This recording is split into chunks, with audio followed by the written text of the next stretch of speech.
Príjemný dobrý večer, vážení poslucháči. Vítajte pri počúvaní relácie v prvej línii. Začíname trošku neskôr, o nejakých 7 minút, lebo sme tu mali nejaké technické problémy. Verím, že sa nám ich podarilo odstrániť.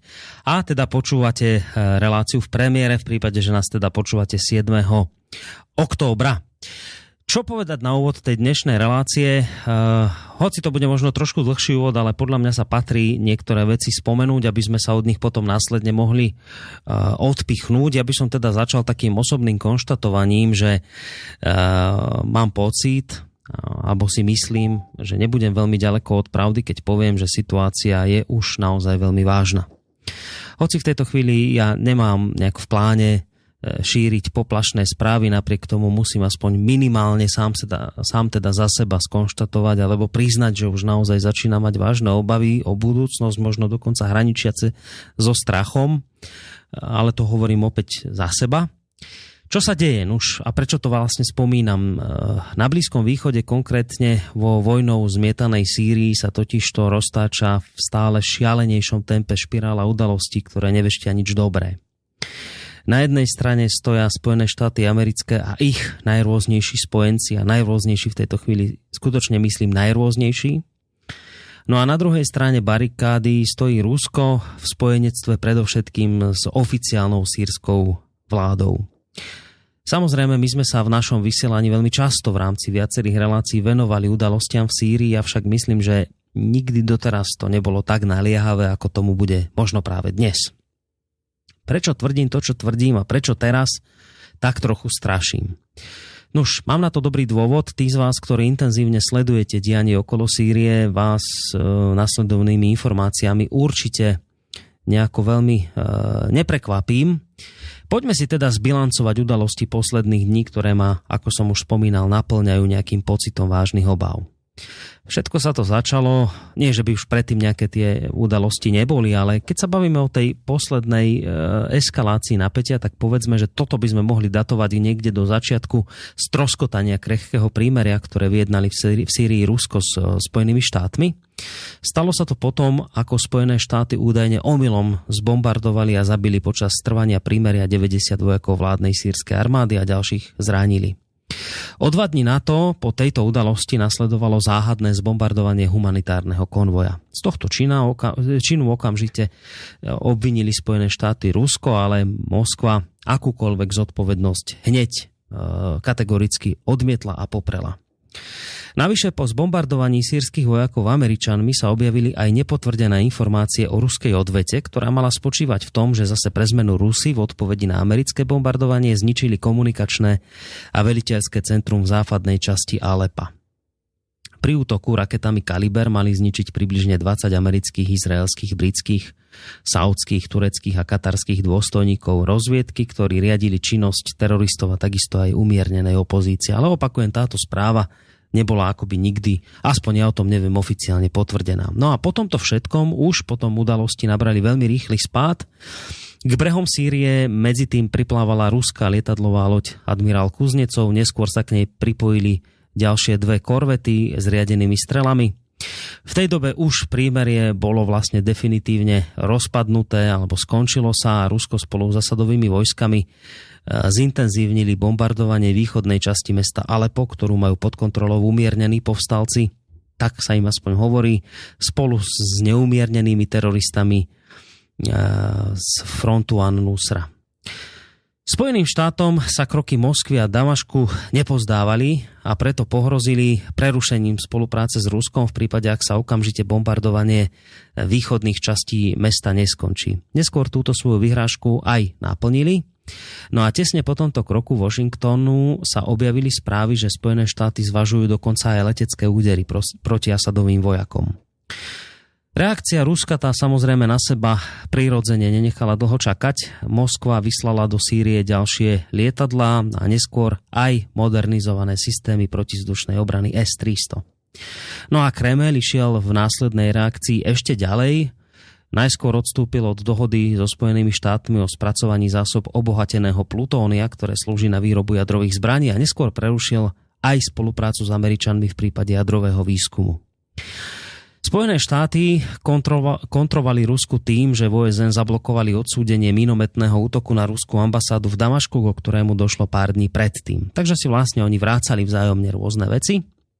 Ale ani toto všetko nestačilo a po včerajšku sa napätie medzi týmito dvoma veľmocami dostalo ešte na novú, možno nebezpečnejšiu úroveň. Ruská armáda totižto varovala Spojené štáty pred útokmi na sýrske vládne sily a uviedla, že je pripravená použiť svoje vlastné zbrane na ochranu sýrskych vojakov. Hovorca z ruského ministerstva obrany Igor Konašenkov varoval, že príslušníci ruskej armády nebudú mať čas skontaktovať sa s americkou stranou, ak uvidia rakety letieť na terč. Inými slovami vlastne naznačil, že v prípade útoku na sýrske sily Rusi úder opätujú. Medzi tým sa objavilo na internete aj video zo stretnutia amerických generálov, ktorí zase pre zmenu sa zišli na výročnom zasadnutí Asociácie amerických pozemných síl a prítomní generáli celkom otvorene hovorili o pravdepodobných budúcich vojnách proti Rusku a Číne a obom krajinám adresovali množstvo vyhrážok.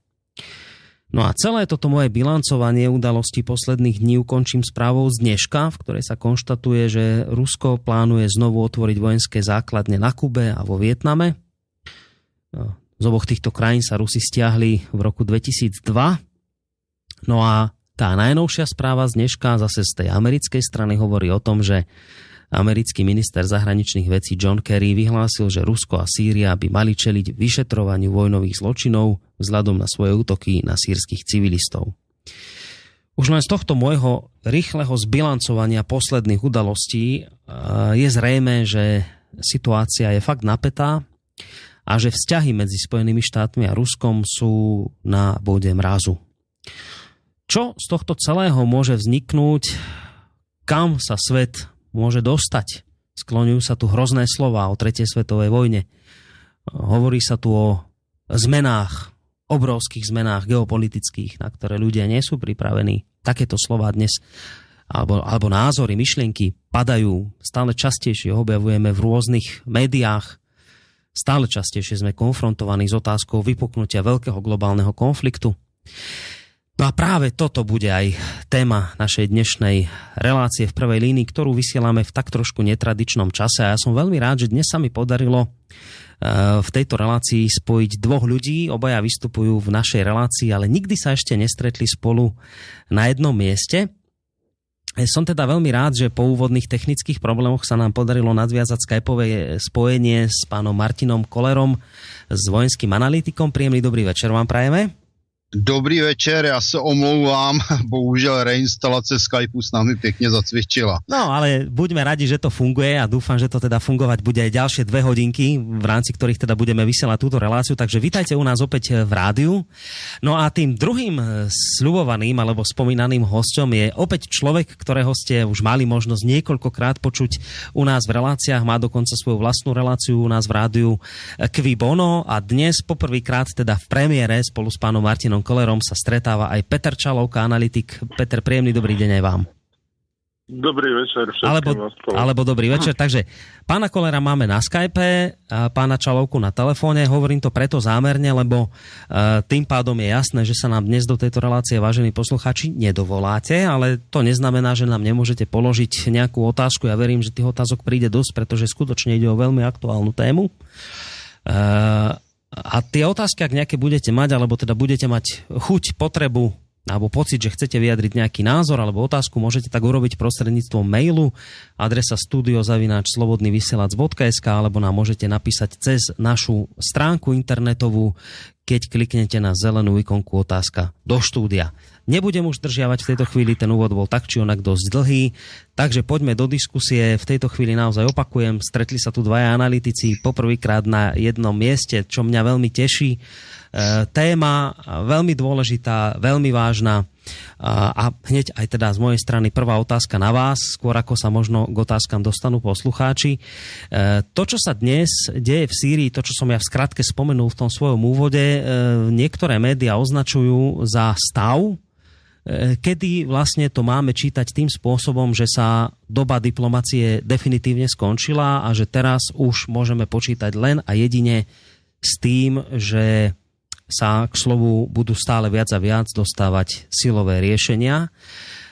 To je moja prvá otázka na vás. Do akej miery sa s tým stotožňujete, s týmto konštatovaním? Či skutočne už skončila doba diplomacie a už sa máme pripraviť len na narinčanie zbraní? Ktokoľvek začne, je to na vás. Jo.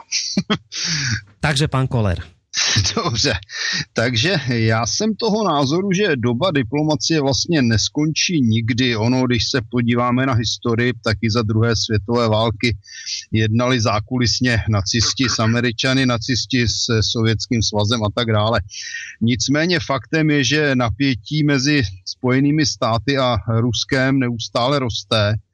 A já jsem toho názoru, že je především v zájmu Spojených států, aby válka vypukla. A pokud možno taková válka, do které by byla zapojena Evropa jako základní problém, to znamená, jejich snahu je vyvolat střet mezi Evropou a Ruskem a oni, aby přišli jako zachránce Evropy s tím, že Evropa by inkasovala většinu úderů ze strany Ruska, zatímco Američani minimum a oni by nakonec sklidili celé vítězství, zatímco Evropa a Rusko by se pobili mezi sebou.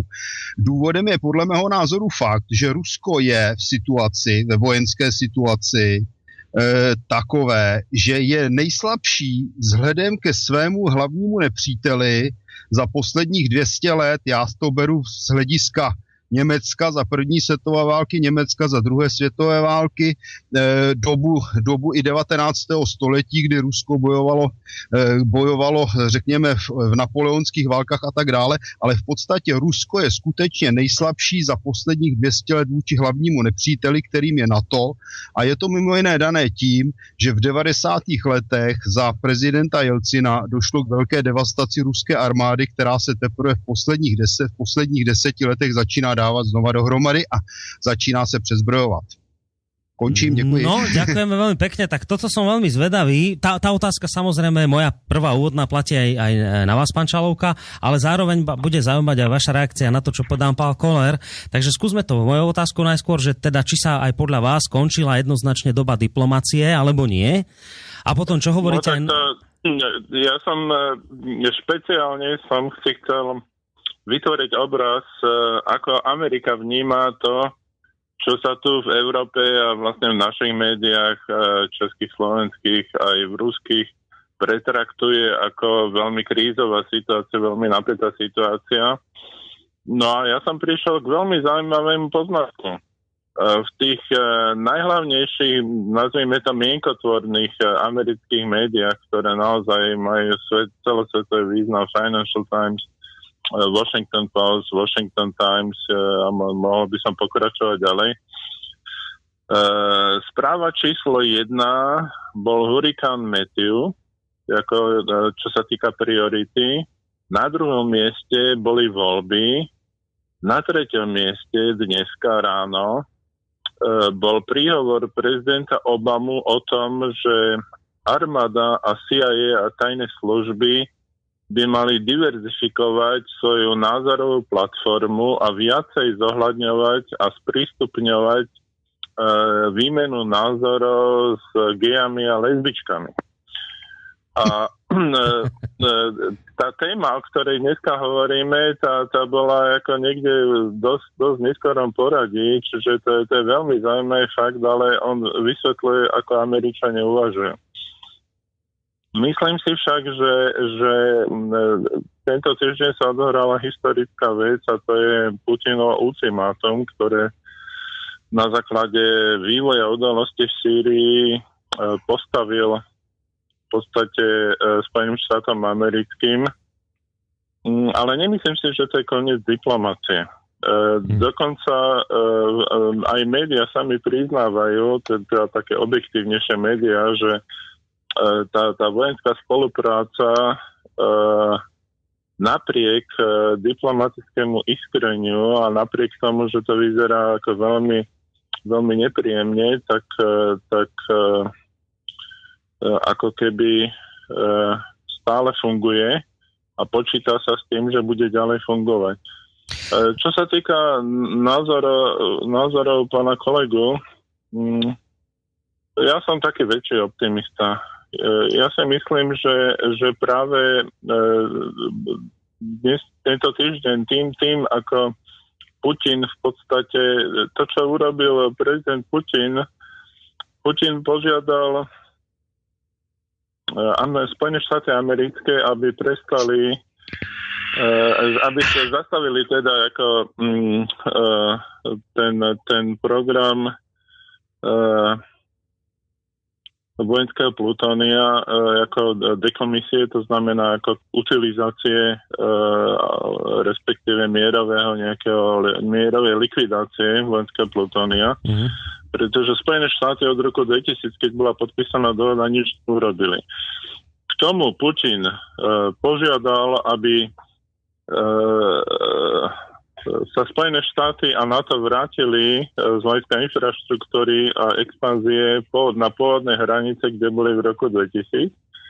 A tiež ich požiadal, aby zaplatili v podstate finančnú újmu, ktorú Rusko utrpelo z nepriateľských krokov a zo sankcií, ktoré Spojené štáty zavedli, ale aj kontrasankcií, čo je v podstate diplomatická facka. To znamená, že vy ste správne, Boris, naznačili v samotnom názve relácie, že Rusko povedalo a dosť. A v tomto zmysle je to obrovská kvantitatívna zmena. Ako 3. oktobra si myslím, že vôjde do dejín ako bod obratu, keď Spojené štáty sa dostali do defenzívy, lebo nemajú ako na to reagovať.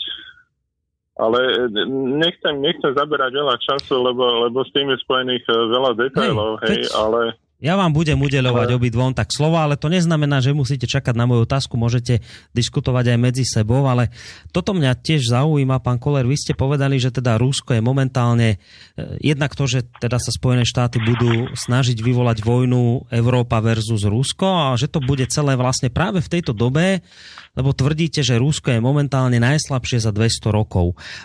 Ak je to teda tak, že je najslabšie, tak v tej chvíli by ste si to neuvedomovali len vy, ale iste aj nejaké tie mozgy a inteligencia v Rusku. Ak by to bola pravda, prečo práve teraz, ak je naozaj Rusko najslabšie za 200 rokov, by robil Putin takéto silné gestá, o ktorých napríklad hovoril aj pán Čalovka?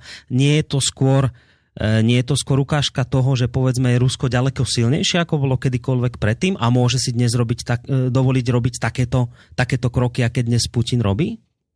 Ne, to je dáno jediným faktem. Rusko má velký arzenál jaderných zbraní. I když je výrazně slabší než Spojené státy, i než NATO a jeho vojenský rozpočet, to jsou násobky, tak je to země, která má velmi silný potenciál jaderné výzbroje a navíc velmi moderní jaderné výzbroje, která je schopna prorazit s minimálními ztrátami všechny možné protiraketové deštníky a v podstatě zničit důležitá centra jak v Evropě, tak ve Spojených státech. A to je vlastně to jediné, co brání Spojeným státům k tomu, aby válku vyvolali. Proto se snaží, aby ten ruský protiúder nebo úder šel na Evropu, nikoli na ně, na čemž oni by vydělali, protože pak by se jednalo otázku prvního, druhého úderu, vzájemného zničení a tak dále. Takže já jsem z toho názoru, že skutečně Rusko je sice slabé, ale tím, že má jadernou výzbroj, je veľmi nebezpečné. No ale nebezpečné bolo aj roky predtým. My sme tú dnešnú reláciu možno s takým malým otáznikom nazvali, že ruské a dosť v Sýrii. Hovorilo o tom aj Peťo Čalovka, že Rusi si teraz už, vyzerá to tak, že naozaj buchli po stole. Vidíte to aj vy tak? Vnímate to tak, že naozaj už napriek tomu, že možno, ako vy hovoríte, je to Rusko slabšie, možno najslabšie za 200 rokov, že došlo to do bodu, že už povedal Putin a dosť? Buchol Putin už v tejto chvíli tou pesťou po stole a povedal, už ani o milimetr neustúpime? Já jsem toho názoru, že Putin udělal to nejrozumnější, co mohl, protože to neustále štengrování, jak se říká, by skutečně mohlo vést ke střetu. A v tomto případě je, jak správně řekl pan Čaloka, je vlastně míč na straně Spojených států a ti budou muset předvést, co teda udělají a neudělají. A je to v podstatě velmi chytrý diplomatický krok od prezidenta Putina, protože jim přehrál problém a teď je na nich, aby se ukázali, jestli oni budou ti útočníci nebo ti mírumilovní. Peťo, chcete na to zareagovať? Len možno súhlasím s pánom kolegom, čo sa týka tej jadrovej triády a v tom, že v tom je Rusko naozaj najsilnejšie, ale ja by som ešte dodal predsa len, že Rusko urobilo neuveriteľný pokrok v tichosti, bez nejakého šumu, bez nejakého pokrikovania v oblasti technológie vývoja nových zbraní. Vyvinuli novú tankovú platformu Armata, čo je spoločná platforma tankových vojsk, obrnených vozov. Je to univerzálna platforma, ktorou idú osadzovať vlastne v podstate motostrelecké vojska, tankové vojska, plus majú momentálne, čo dokázali v tých podmienkach Sýrie, najbojaschopnejšie letectvo na svete. Neviem, či ste zachytili správu, že dneska Kurdi zostrelili v Iraku F-16. Ja by som dokonca si položil otázku Turecku F-16. Ja by som si položil otázku, že či to nie je nepriamy náznak Američanom, že tie ich vyhrážky, že budú teda ruskí vojaci v čiernych vreciach putovať do vlasti a že ruské lietadla budú padať. Či to nie je taký náznak, že pozor.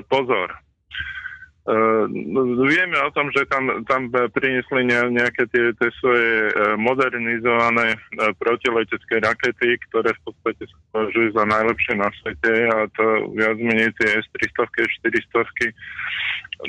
Nepoviem, čo je S-500, lebo tie sú ešte nedovyvinuté, ale sú v štádiu testovania. To sú najdokonalejšie proti lietadlové a protiraketové zbranie na svete, hej. Keď sa uvažovalo, že by Spojené štáty mohli napadnúť Irán, tak ako jedna z obranných akcií sa uvažovalo, že by sa tam predali rakety S-300. Čo sa nakoniec v konečnom dôsledku to tak aj skončilo, hej. Síce sa podpísal, ale realizoval sa až nedávno. Myslím si, že technologicky ten pokrok bol veľmi skrytý a napríklad Rusko používa tankových robotov. Dokonca podľa niektorých údajov má teda akože malé tanky, ktoré sú robotické. Hej. Ovšem Rusko prvý robotizovaný tank postavilo v 20. rokoch 20. storočia. Vtedy samozrejme akože technológia neumožňovala nejakým spôsobom z hľadiska komunikácie dokonalé riadenie, nejaké také bezdrotové a na tie informačné technológie neboli tak vyvinuté, aby sa to ako nejakým spôsobom pretvorilo nejakú systémovú zbraň. Ale už dávno sa uvažuje vzhľadom na to, že od línie tankov T-72 vyššie v podstate tanky v bývalej sovietskej armády alebo ruskej armády majú zameniteľné moduly. To znamená, môžu si vymieňať veže. To samozrejme neplatí pre platformu Armata alebo ten tank T-14, T-15, respektíve platformu T-14, T-15, ale uvažuje sa, že tieto tanky budú robotizované.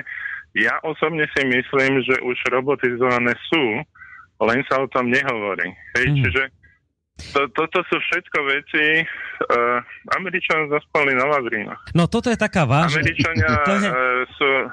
To je taká stála téma, hlavne teda medzi chlapmi, a vždy pri týchto témach sa to točí, a keď už teda je o tom reč, tak chvíľku pri tom ostaňme a využijem tu možnosť, že tu máme na Skype vojenského analytika, pána Kollera.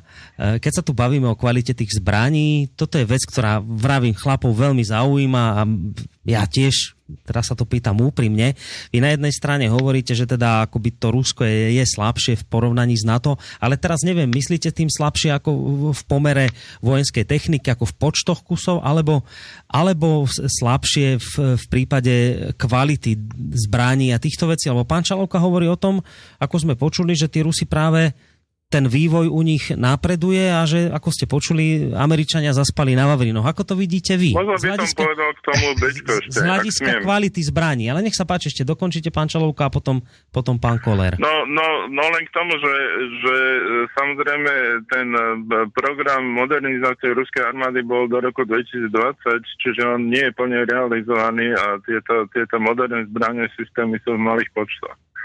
A v tomto zmysle pán kolega má pravdu. Hej, že Rusko nie je pripravené na masívnu mobilizáciu a masívne použitie týchto moderných zbraní, ale kompenzuje to v oblasti radioelektronického boja a tak ďalej. No ale nech sa páči, pán kolega. Pan Čalovka to řekl v podstatě za mne. Máte samozřejmě pravdu v podstatě ve všem, co jste řekl. Ta modernizace ruské armády je výborná, kdysi elektronicky zaostalá sovětská armáda, to je dávná minulost.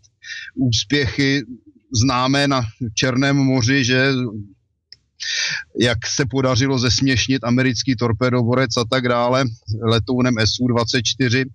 Takže to je pravda a jsme přesně u toho, co jste řekl, že tady už je jenom otázka času a toho já se obávám nejvíc, že Američani budou chtít ještě právě využít ten čas, než Rusko přezbrojí, aby tu válku vyvolali.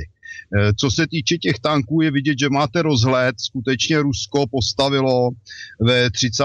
letech série dálkově ovládaných tanků T-26 a BT-7. Takže blahopřeju, to ví dneska skutečně málo kdo. Tak pán Čalovka sa zaoberá práve ruskými záležitosťami a pokiaľ ho poznám, tak ho bavia aj zbrane, aj tieto záležitosti, takže asi tam bude skrytá aj ten jeho rozhľad v tomto smere. No. Já bych ještě to doplnil. Nech sa páči. Takže Američani samozřejmě takhle NATO a Američani, protože Američani se budou snažit samozřejmě do té války zatáhnout NATO, má především početnou převahu a tou se dá vyrovnávat kvalitativní převaha. Stačí 1:2, když je převaha kvantity nad kvalitou. Mm-hmm. A kromě toho mají podstatně vícenásobnou převahu především v počtu letadel. To je asi 5krát. A co se týče lodí, tak je to 22krát.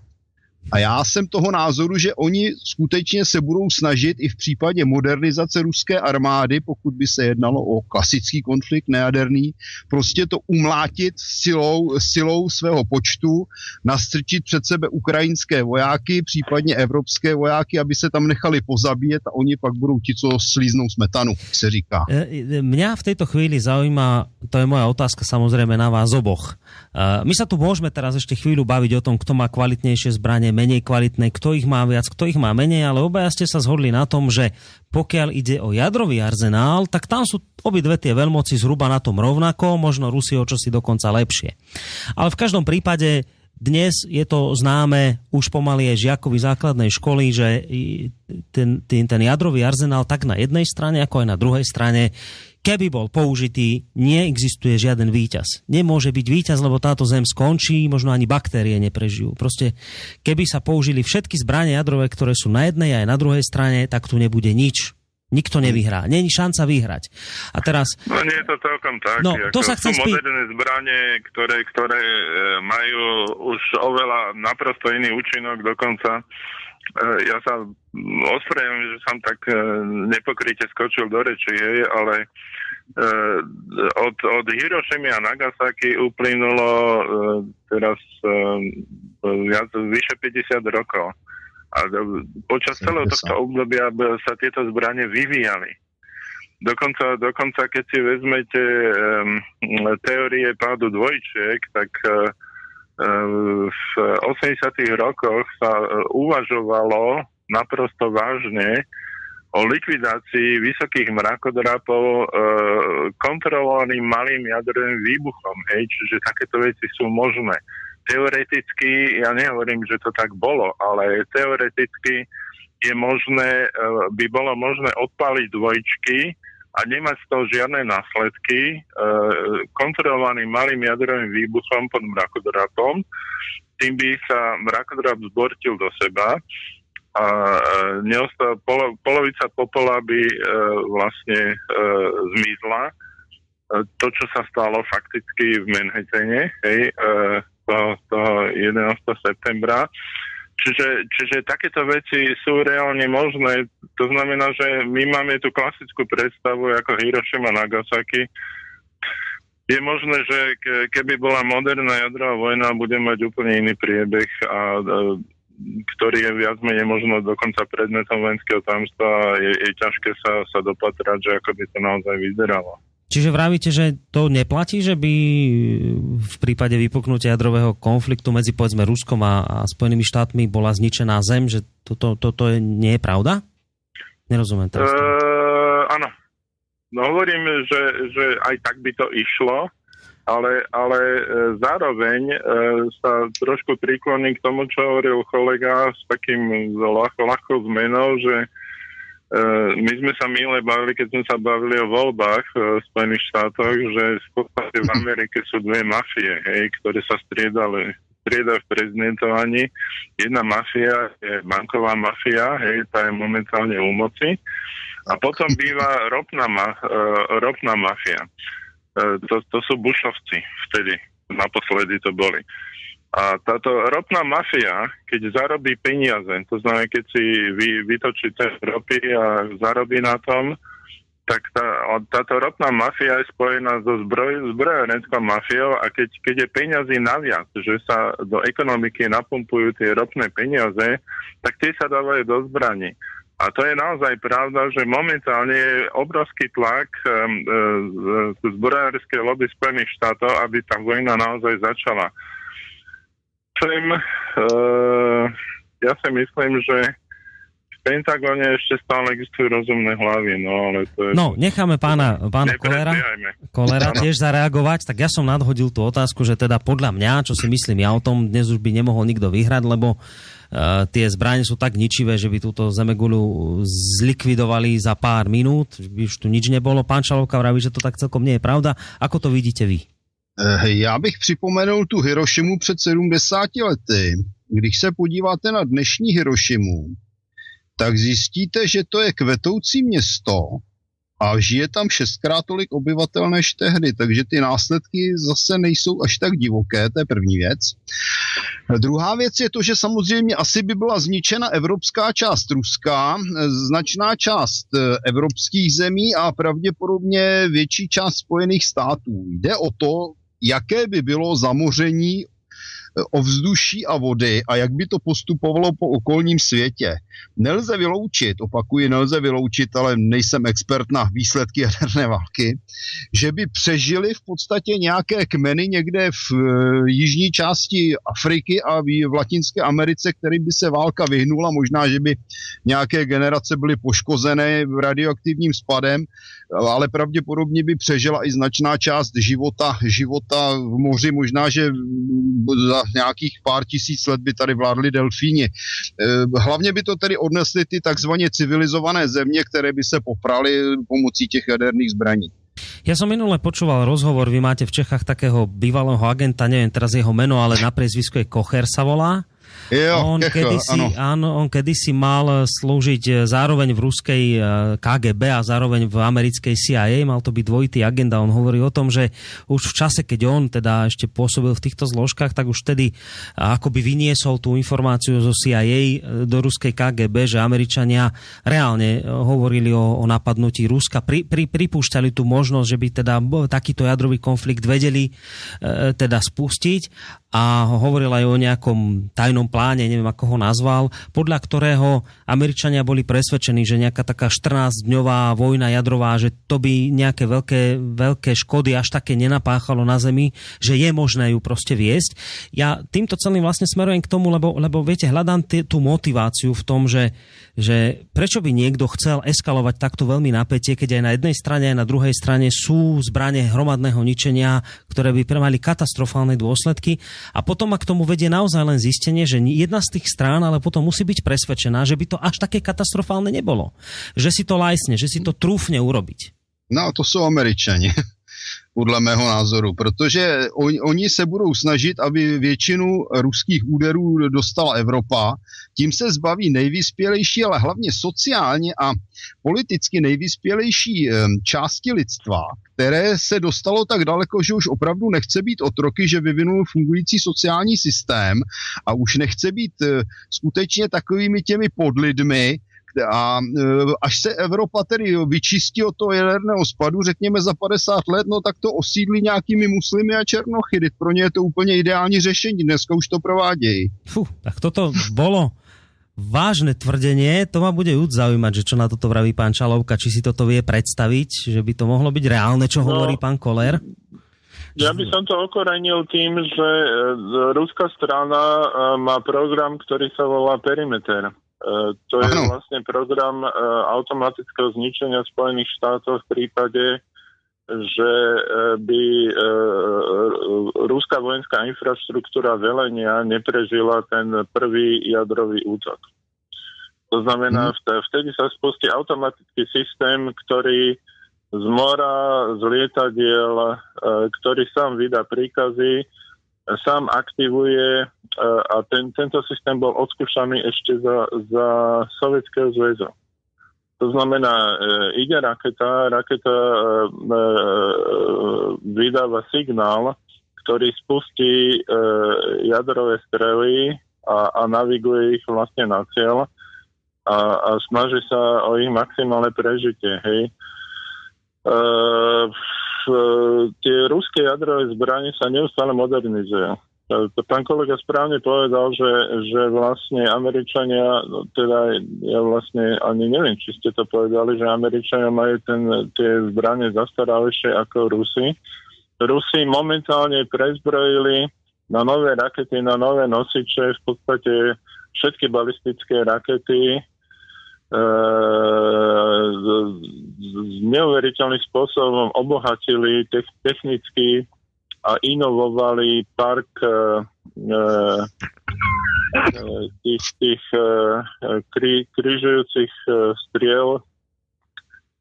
S plochou dráhou letu?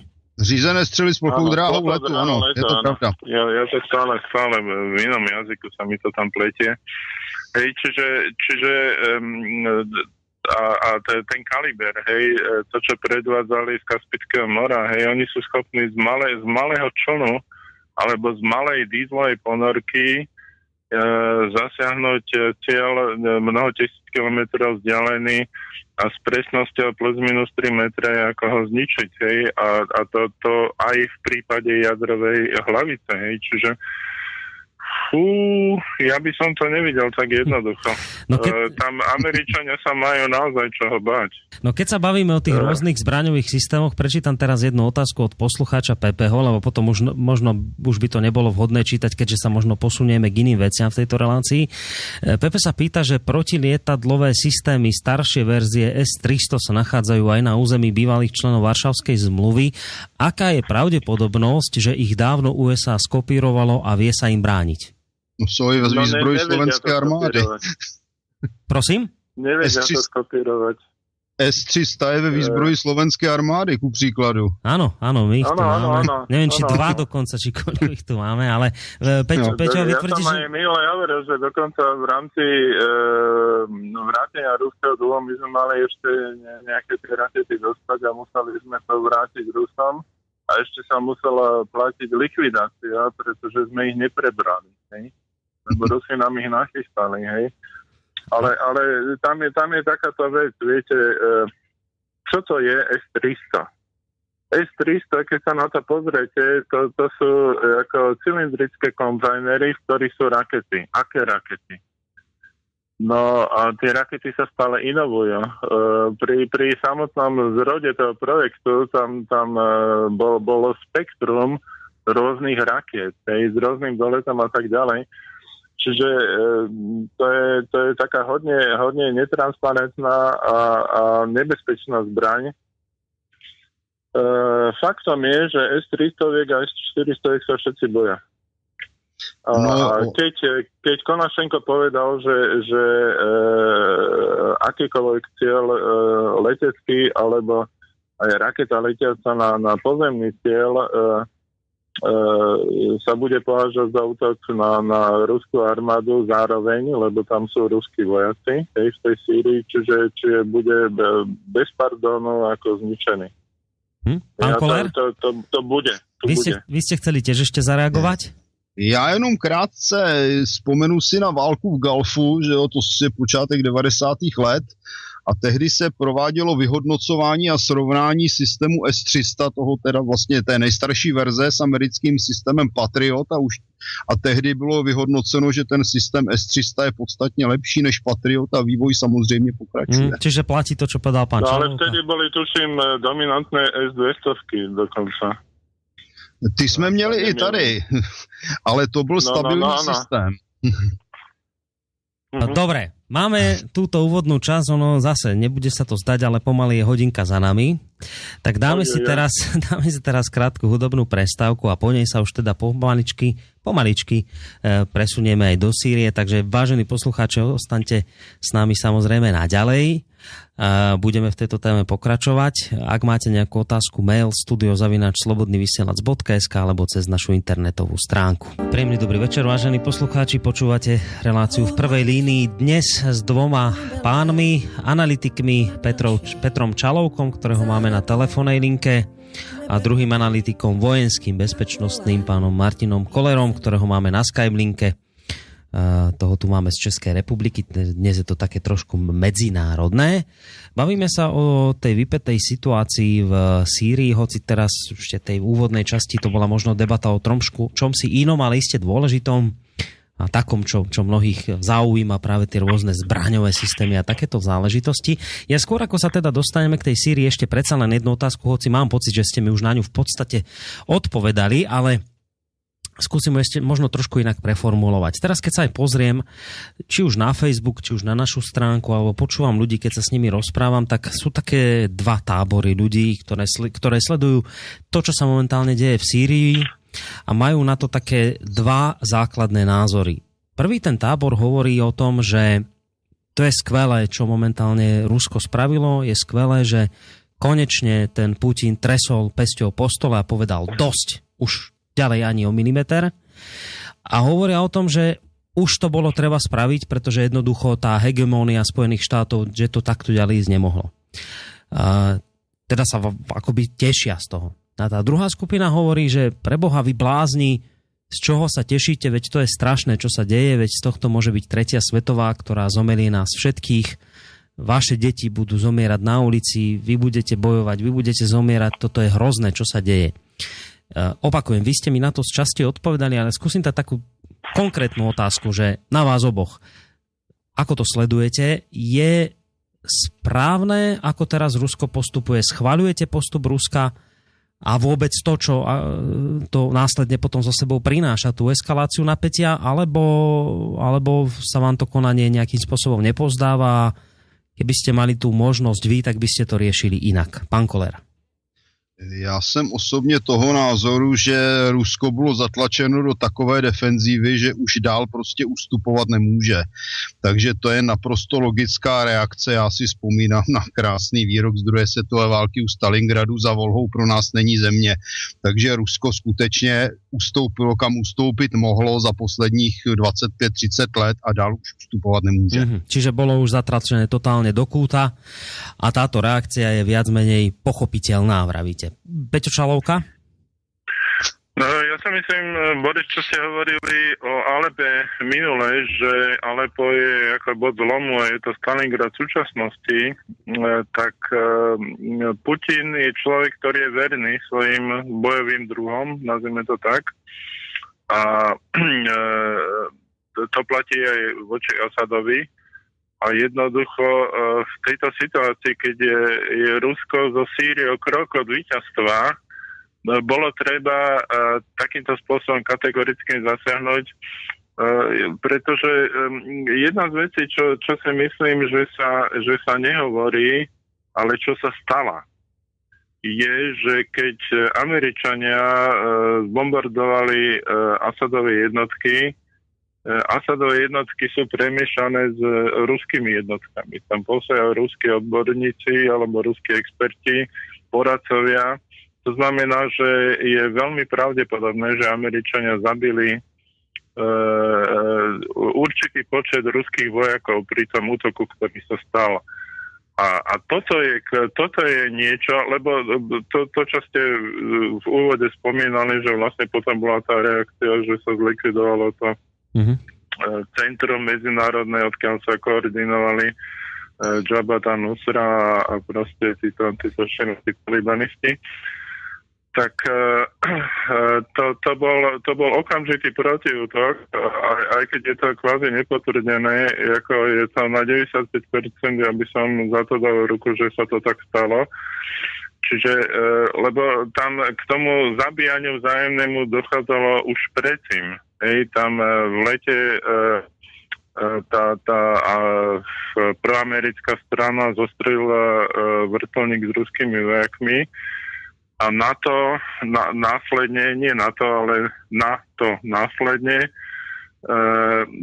Rusi zbombardovali výcvikový tábor, kde proste vybavili niekoľko hrobov v čiernych vreciach na Arlingtonský cintorín, ako do Spojených štátov. Čiže to bola bezpardonná vec. A tam takéto iskrenie, toto nie je prvýkrát.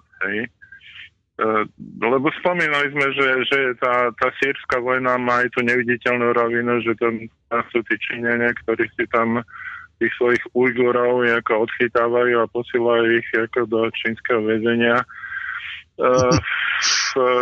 Je to takéto komplikovanejšie, hej? No, spomenul... Čiže urobil to v podstate tak, ako musel. A súhlasím s kolegom teda, že viac by nebol zatlačený, ale pozor, ja si myslím, že Putin nie je človek. To naozaj je moje hlboké presvedčenie, že Putin nie je politik, ktorý tak čomukoľvek dá dotlačiť okolnostiami. On vždy, keď rozhoduje, tak rozhoduje s nadhľadom. A bez toho, aby to bolo emocionálne riešenie. Čiže neverím tomu, že by to bolo tak, že Američania do ňa pichali a sa nahneval a trestol na stôl. Že ho nakoniec vyprovokovali. Cítim, že teda pán Koller chce reagovať, ale ešte to rozšírime o jednu svoju otázku, aby sme sa posunuli trošku ďalej. Čiste len kvôli času, aby sme stihli toho povedať čo najviac. Už tu Peťo Čalovka spomenul Alepo, tam sa dnes bojuje, tam je dnes všetka tá pozornosť sústredená. Peťo to už hovorí, ja sa spýtam aj vás, pán Koller, to Alepo sa dnes z hľadiska mnohých komentátorov a pozorovateľov označuje za taký akoby Stalingrad druhej svetovej vojny, za takú nejakú vojnu alebo taký nejaký konflikt, ktorý má tendenciu rozhodnúť vojnu. Má tendenciu určiť víťaza. Je to naozaj tak, že dnes sa v tom Alepe z vášho pohľadu skutočne bojuje oveľa? Samozřejmě bojuje se tam o lecos, mimo jiné také o prestiž bojujících strán. Ale je nejisté, jestli by Alepo rozhodlo válku. Stalingrad také zcela nerozhodl válku, ještě se bojovalo 2 roky po něm. A nicméně je to důležité střetnutí a asi to povede i ke změnám v mezinárodní politice. Doufejme, že tedy dostanou ty strany podporující islámský terorismus konečně rozum a uvědomí si, že tudy cesta nevede, protože nakonec ti islámští teroristé nebudou šetřit ani Američany a dokonce ani Turky, kteří stále ještě nejsou dost nadšení islamisté. Jinak pan kolega velmi správně řekl tedy, že Putin není osoba, která se nechá jen tak dotlačit. Já bych k tomu dodal, že to je skutečně politická osobnost bez konkurence. Když se podíváme na ty dnešní figurky, počínaje reprezentanty Evropské unie Junckerem, že Merkelová dnes, kdo se nám tlačí do amerického prezidentského křesla, Clintonová, že to je podle mě osoba, která řekl bych, že by měla začít spíš řešit své psychické problémy a tam se obávám právě těch největších problémů, pokud ona zvítězí. Takže jako bude prosazovat opět to vojenské řešení a z tohoto hlediska se obávám, že bude tendence tu válku v Sýrii protahovat, protože za prvé je to boj proti Rusku, za druhé je to podpora spojenců v Saúdské Arábii a v Turecku a za třetí je to stále důvod, aby se mohla vytvářet demagogie na téma nešťastných uprchlíků, kteří se valí do Evropy, byť ich převážná většina ze Sýrie vůbec není. No, vy ste teda celkom podľa mňa jednoznačne skonštatovali, že áno, vojna v Alepe je dôležitá, ale nemožno ju vnímať ako nejaký záver vojny, že teda tá vojna v Sýrii sa ani zďaleka nechýli vojnou v Alepe, alebo bitkou v Alepe k nejakému záveru. Áno, jasné, veď to chcem aj vám tú otázku, Peťo, adresovať. Viete čo, mňa napadla teraz taká zaujímavá vec, že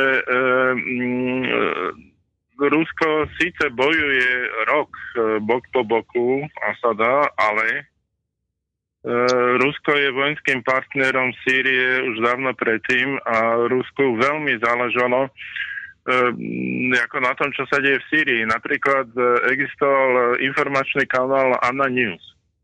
Anna News bol kanál, ktorý začal osvetľovať vojnu na Ukrajine, Donbas a tieto záležitosti okolo Odesu. Ale súbežne ešte s informáciami o ruskej Ukrajine, o Donbase a o týchto záležitostiach veľmi dobre informovali o tom, čo sa deje v Sýrii. Ako jediný na svete. A ja si myslím, že je tam humanitárny aspekt, že tá Alepo je druhé najväčšie mesto s vyše 2 miliónmi obyvateľov. Tam je naprosto katastrofická humanitárna situácia. Katastrofická. Tam tí teroristi proste zneužívajú obyvateľstvo, držia v neznesiteľných podmienkách.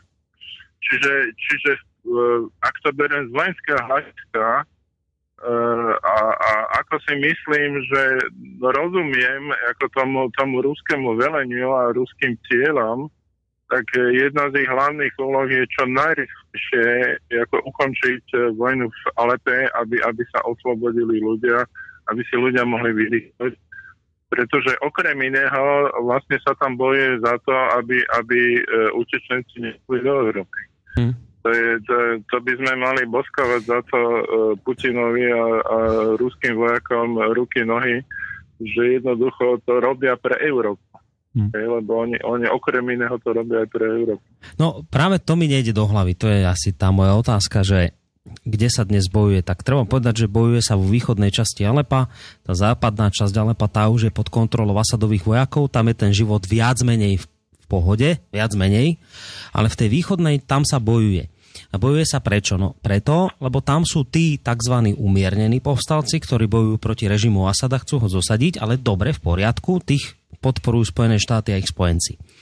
Ale dnes je všeobecne známe, to nie je tajná informácia, to je proste skutočnosť, ktorú vám potvrdia aj Spojené štáty, že ale popri týchto umiernených tam v tej východnej časti Alepa bojujú aj tí radikálni teroristi, ktorých aj samotné Spojené štáty, samotná OSN, taký Front an-Nusra, ktorý sa teraz premenoval na Jabhat a Šám a neviem čo, ale aj OSN, aj Spojené štáty ich označujú za naozaj legitímnych, skutočných teroristov. A títo teroristi, títo skutoční, naozajstní, vážni, o ktorých nepochybuje ani OSN, ani Spojené štáty, bojujú bok po boku s tými umiernenými proti Asadovým vojakom a proti Rusku. A teraz tá otázka je moja takáto, že ja nerozumiem to, ja rozumiem, že keď teraz Rusko bombarduje s Asadovými vojakmi proste tú časť východného Alepa, sú civilné obete, tak jasné, že svet kričí, preboha, robte niečo, že civilné obete hrozné. Rozumiem tomu. Ale nerozumiem tomu, prečo západný svet nenalieha zo všetkých síl na tých svojich, ktorých podporuje, teda tých umiernených povstalcov, že robte pre Boha niečo, vyprášte odtiaľ tých radikálov, ktorí bojujú po vašom boku, vyžente ich preč, aby sme zobrali Rusku a Asadovým vojakom zámienku na vaše bombardovanie, lebo Rusko tvrdí aj s Asadovými vojakmi, že my bombardujeme tú východnú časť preto, lebo ste si nespravili poriadky s tými radikálmi a tí dnes bojujú po vašom boku. Tak sa pýtam, prečo ten západný svet, ktorý dnes plače oprávnene nad civilnými obeťami, prečo nevyvíja žiaden tlak na to, aby tí umiernení povstalci vyprášili z východnej časti Alepa tých reálnych teroristov z frontu An-Nusra, aby zobrali Rusku zámienku bombardovať? Já bych začal s dovolením. Za prvé, poslední válka v Evropě a okolí, kde zemřelo víc vojáků než civilistů, byla první světová válka. Od té doby ve všech ostatních válkách, a platí to i většině jiného světa, ať to byl Vietnam, ať to byla Korea. Nakonec zjistíme, že zemřelo víc civilistů, takže humanisté Al-Kají a přitom to, že umírají civilisté, je bohužel úplně normálně a umírají jich ve válkách čím dál víc a vojáků čím dál méně, ten poměr se spíš zhoršuje. Za druhé jsem toho názoru, že umírněný terorista neexistuje, že jestli si říká An-Nusra, Islámský stát, anebo dalších asi 130 různých teroristických organizací, tak pro mě, za mě je to banda, která se od sebe velmi málo liší a jsou to všechno lidé, kterým jde o jedno a to samé. Prosazovat agresivní salafistickou formu islámu, jejímž cílem je vraždit, likvidovat a zotročovat nejen Evropany, ale dokonce i civilizované muslimy. Takže podle mého názoru v zásadě to, čemu se říká umírněný povstalec a tak dále, neexistuje. Jsou to všechno islámští teroristé. Dobre, iste, veď v tomto názore nie ste sám, ale hrajme chvíľu tú hru, že naozaj existuje umiernený a tí neumiernení. Hneď, Peťo, hneď. Len ešte dokončím túto vec a potom hneď vás nechám zareagovať, ale toto je otázka na vás, pán Koller, že hrajme chvíľu tú hru, že sú umiernení a neumiernení. A teraz je všeobecne známe, že bok po boku s tými umiernenými bojujú aj neumiernení. A ja sa čudujem, prečo ten západný svet nerobí nič preto, aby tí umiernení tých neumiernených vyhnali preč? No, protože je nelze rozlišit. To jsme stále u toho, co já říkám. Protože umírněný terorista, to je jenom výmysl západní propagandy. Petr? Alebo teda Peťo, prepáč. No, je to presne tak, áno, ale ja by som chcel povedať, že je to trošku zložitejšie z hľadiska vnútorného, pretože Jabhat an-Nusra bojovala proti islamskému štátu. Tam boli veľmi, veľmi tvrdé boje o existenciu. To je jedna vec. Druhá vec je, že ja som vlastne, ak sa pamätáš, tak pôvodne som k tejto relácii chcel poslať fotografiu Clintonovej ako na pozadí vojenského lietadla, ktoré prinieslo zbranie. Je vlastne s tými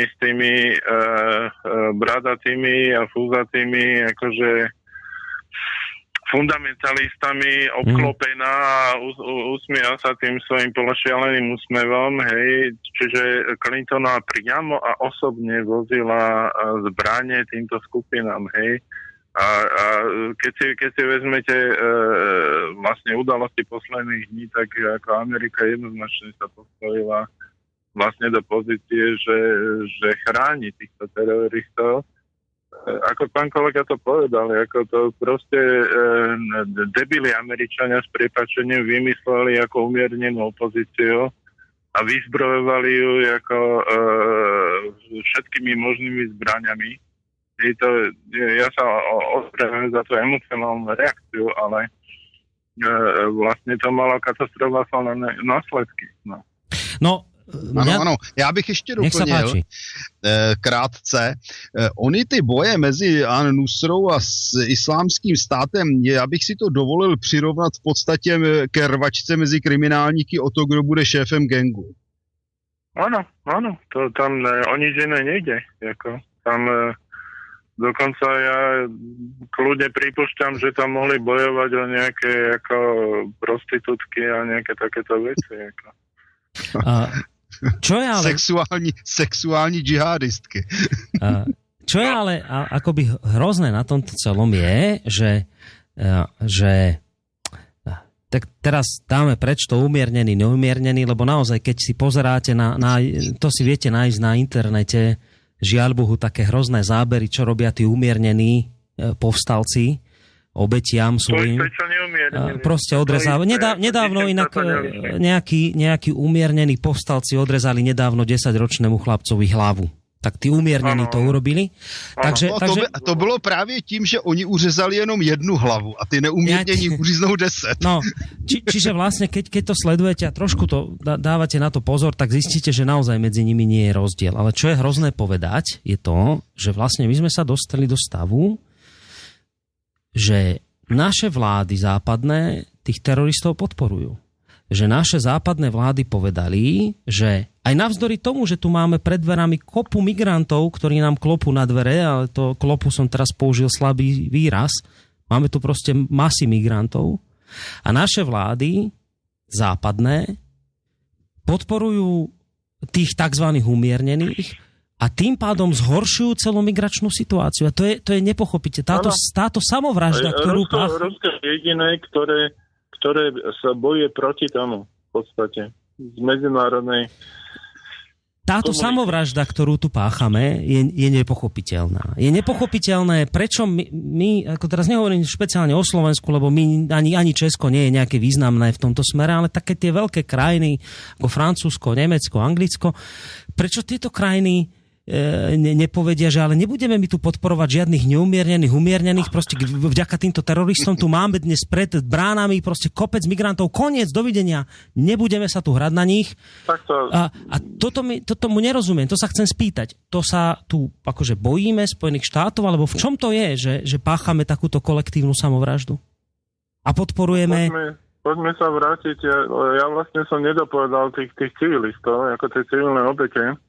A to vlastne tam je aj odpoveď, že Spojené štáty vojnou v Srbsku, vlastne bombardovaním Belehradu a celého Srbska zaviedli moresy tzv.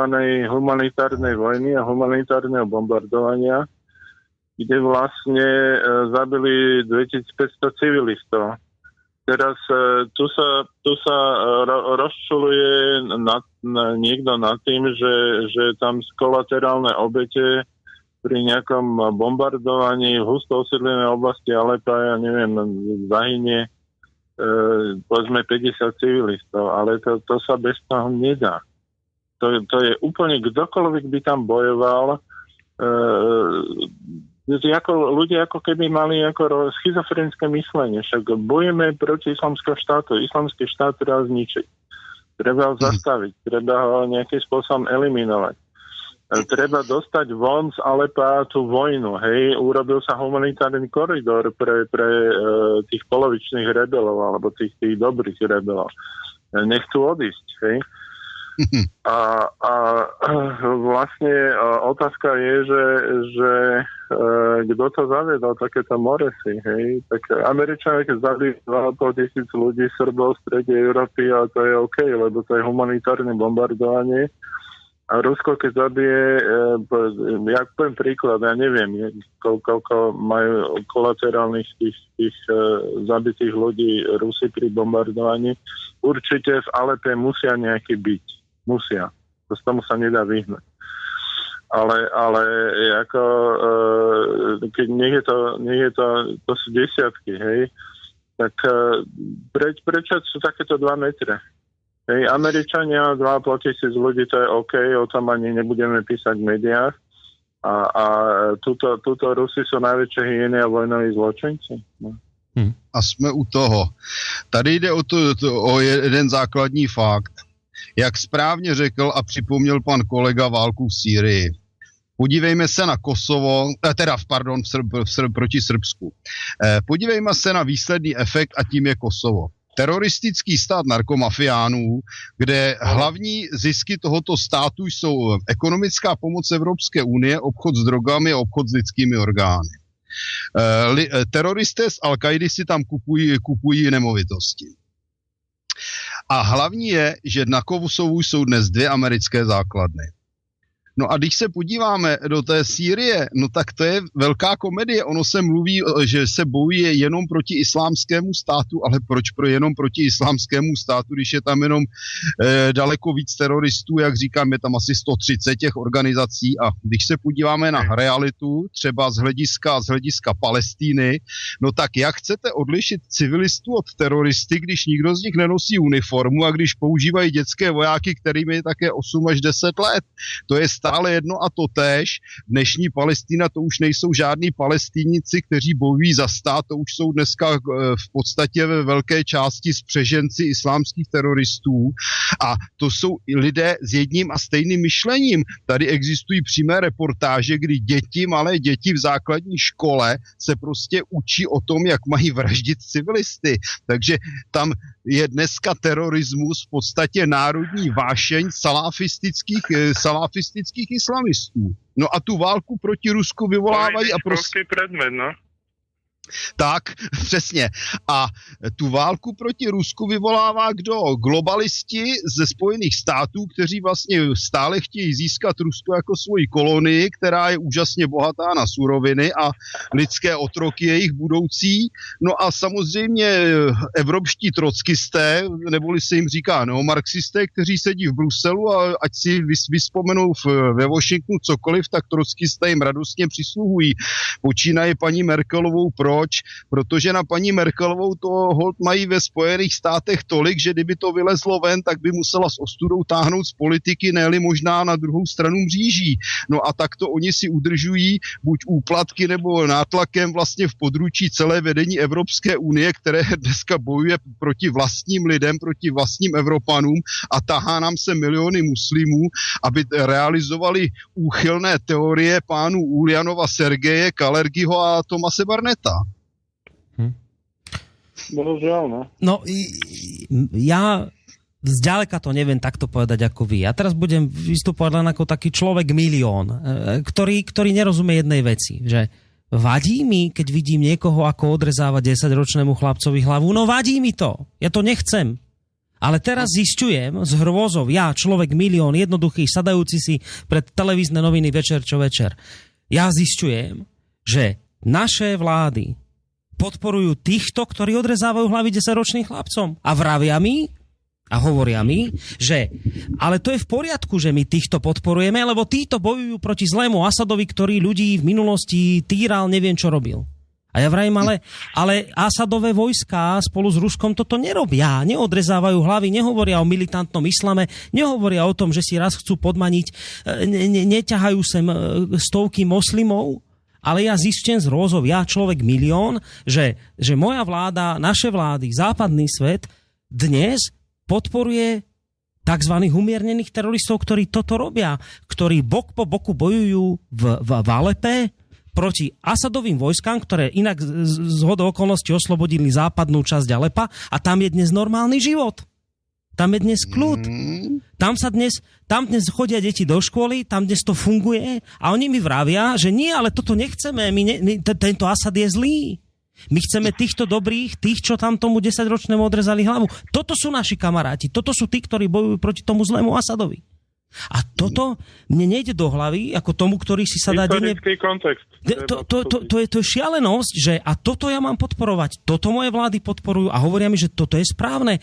Ja som skoro spadol na zadok, keď som počul teraz vyjadrenie, to bol francúzsky minister zahraničných vecí, Stephen Harold, ktorý hovorí, že no ale tak tí ľudia sa k teroristom v Alepe pridávajú preto, lebo Rusko ich bombarduje a vlastne sa takto radikalizujú. Takže ja sa pomaly dočkám toho, že mne budú moji vlastní politici obhajovať teroristov ako obete ruského bombardovania.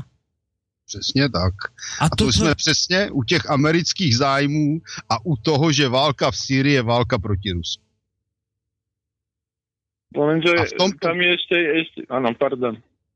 A to je přesně doklad toho, že celá tato záležitost je úplně jedno, jaká je tam pravda.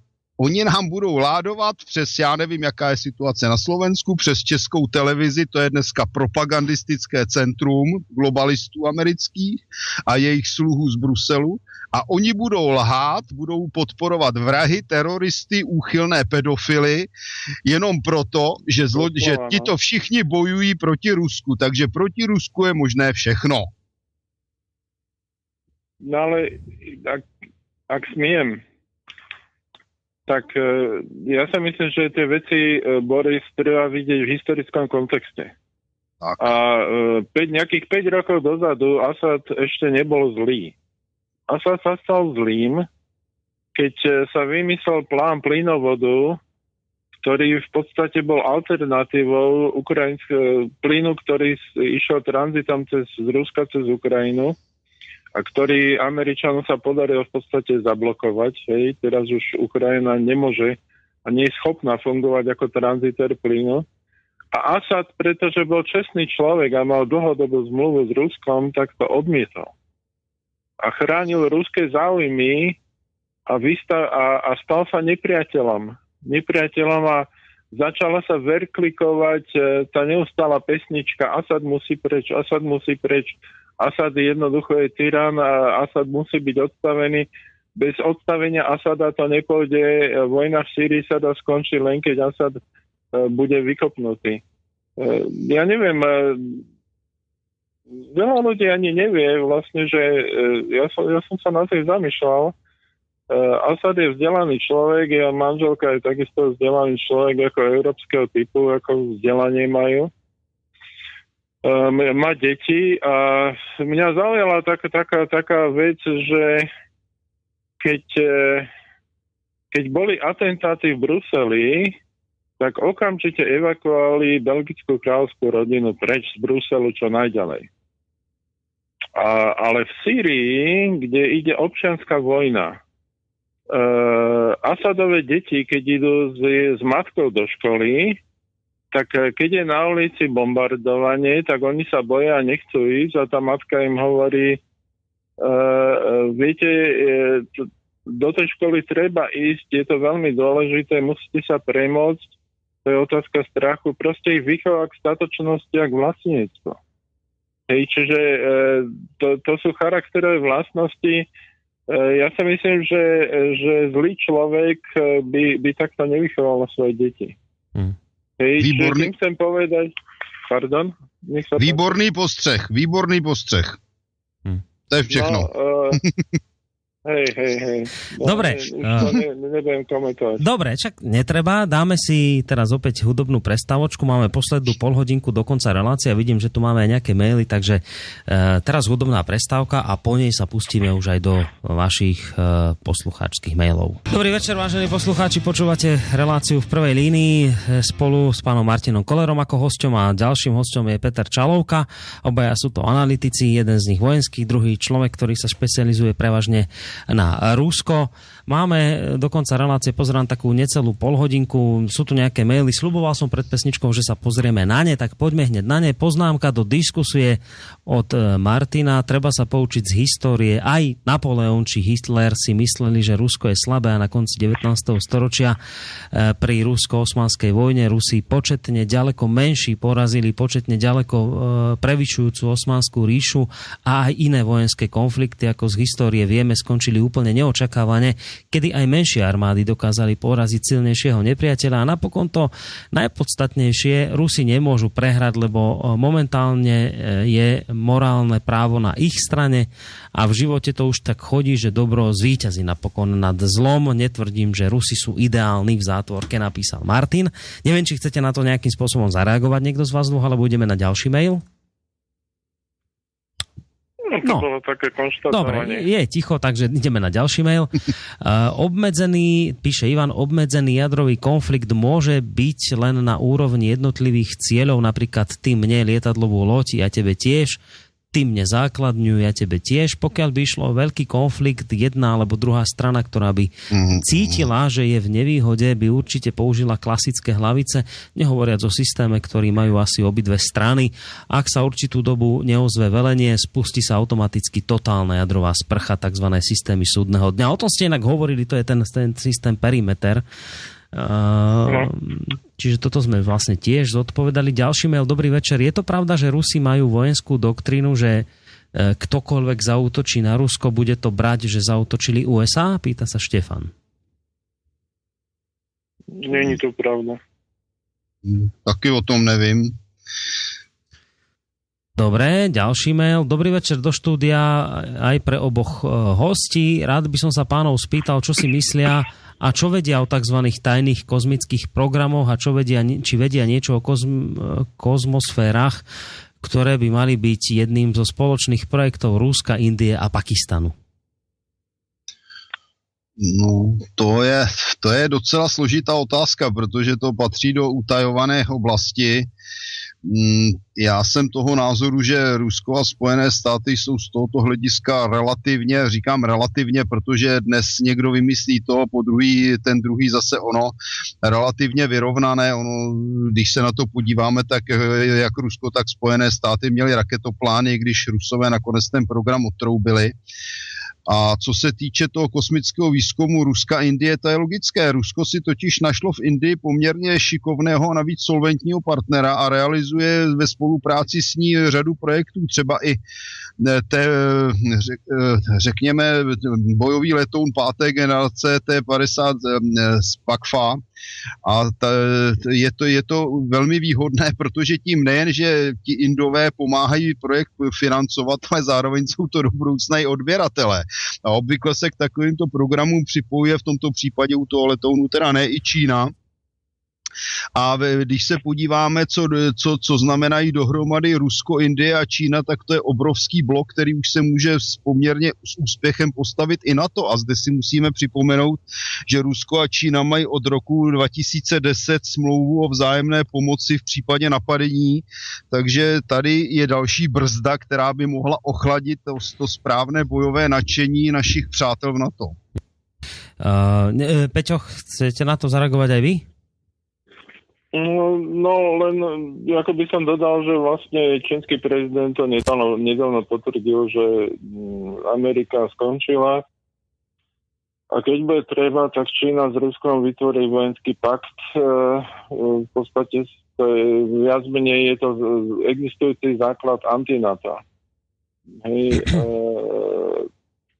už som zabudol, čom bola venovaná tá otázka. Dobre, ale tak skúsim ja dať otázku aj na základe toho, čo teraz hovoríte, že to, čo teraz sledujeme v Sýrii, to, že si Putin podľa vás obidvoch konečne už stresol po stole, je to dôkaz toho, že naozaj sa končí hegemónia USA?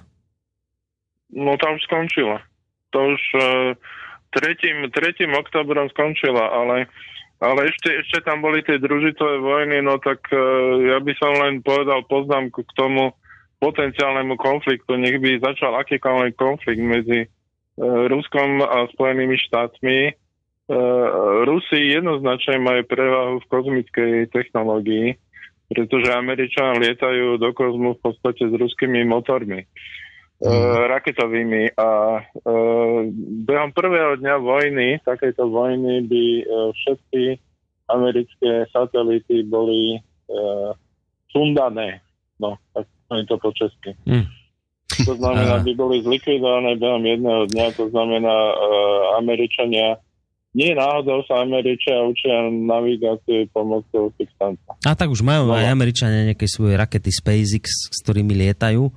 Aj keď zatiaľ to viac menej len testujú, ale a tá istá otázka je na vás, pán Koller? Nie, akože jedna zo sankcií teraz, ktorá byť je, že sa nebudú predávať motory, pretože sa používajú na vynášanie akože špionážnych družíc. No.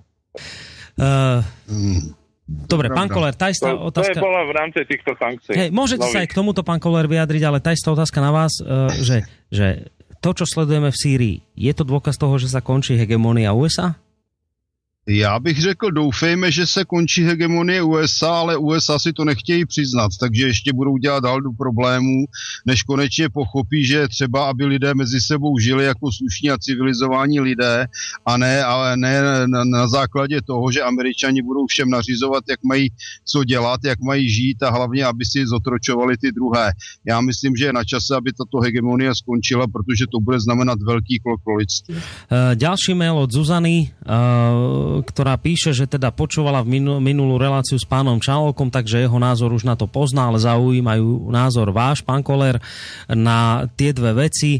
Jednak zbombardovanie konvoja, kto ho má na starosti, na svedomí, a jednak teda to takzvané omylom bombardovanie Asadových vojakov. Či to bol teda zo strany Ameriky zámer, alebo si skôr myslíte, že to bol naozaj omyl?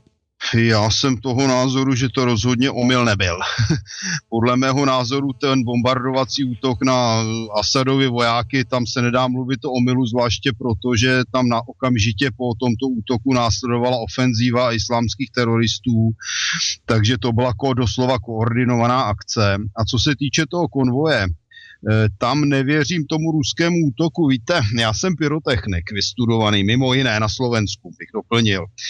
A když jsem viděl ty kamiony v konvoji, tak to rozhodně nebyl následek leteckého útoku. Já vím, jak vypadá nákladní automobil, když dostane zásah i malou hlavicí.